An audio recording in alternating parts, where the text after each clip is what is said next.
Hello world, John here again, doing another last minute vlog. Almost forgot to do something for today. Just hanging out, checking out the news, looking at stuff going on in my country and the world, and I sense a lot of pressure, a lot of tension. Been feeling a lot of tension in the people's lives around me lately, and some of it is real, some of it I think is perceived. I think sometimes what pressure and what burdens we feel are a matter of perception, and sometimes they are real and need to be addressed. And it's good to remind yourself and kind of keep yourself humble on what exactly is going on.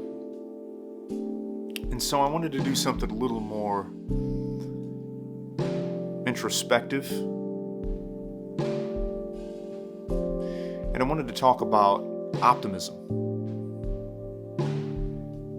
I'm a naturally optimistic person. It largely comes from my upbringing, the way I was raised, so my parents, and the environment that I grew up in. So I'm extremely blessed in that regard. It seems to be an uncommon trait, and I want to share it. I want to put that energy out into the world. I feel like it's very beneficial to everybody, including myself. It helps me too. By sharing it, it helps me grow more and cultivate more optimism for my own life.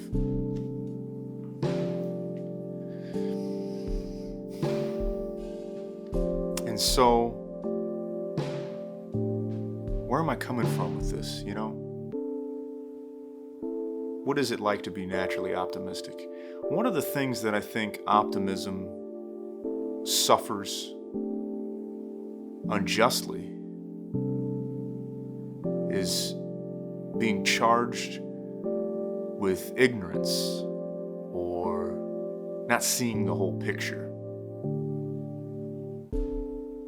not knowing something, willfully ignoring something, confirmation bias. There's just a whole laundry list of things I've had presented to me in the face of my optimism. I don't think that's it. I know it's not it.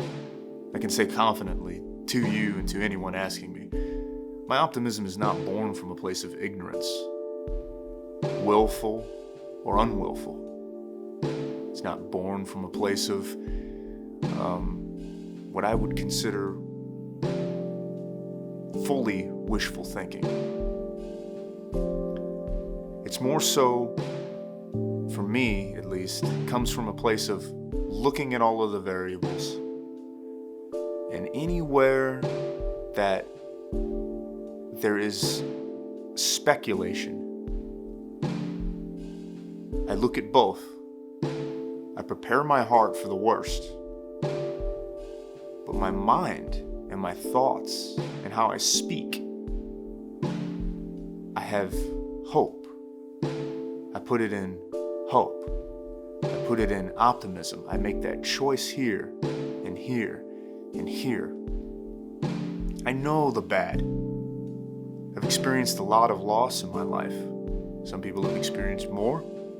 Some people have experienced less. I've experienced my own.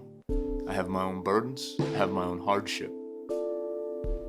I'm not blindly optimistic about things. I choose to be optimistic about things. And I look for opportunities for the unknown to be filled with hope. But I prepare my heart and my soul for the worst. And to come from a place of wisdom, it's often something in between, right? But there are moments when you bank on hope and you bank on optimism, and it wins. And it's the happiest feeling that you can have. And it's contagious. And it should be shared. And it should be something that we all strive for. And it should be something that we all keep looking for. And it should be something that we wish on people, that we agree with, that we don't agree with, that we love, that we don't like so much. Don't hate. Don't hate. We don't like so much, that we disagree with. I don't subscribe to your way of thinking. Use that language. And have hope. Maybe you know something they don't. And then you can share optimism. Don't just blindly blanket a person with the worst. Maybe they aren't your enemy. Maybe they're not trying to hurt you, at least not intentionally. And maybe you will be the person that brings change. And you can do that through an optimistic perspective, no matter what it seems like. And then optimism gets even stronger when it's backed with bravery. Be brave and bold with your optimism.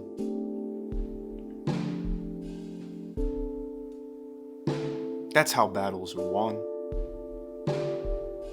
That's how wars are won.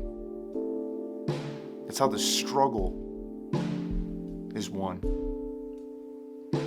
Optimism backed with bravery, diligence, hard work, justice. There's so much that can be born from optimism and ingraining it. And it is a practiced skill. I work on it every day of my life. And of course I fail. And you're going to fail. And if you're not naturally optimistic, you're going to fail early on. And in big ways. But remain optimistic and keep pushing. You have to keep trying. And every time you keep trying, you'll succeed. Then you'll fail. Then you'll succeed twice. Then you'll fail. Then you'll succeed 3 times. Then you'll fail. And the next thing you know, you'll have good streaks of optimism. But always know that you will never be perfect. And don't let that destroy what you've built up, what you have grown, what you have nurtured in your heart, your mind, and your soul.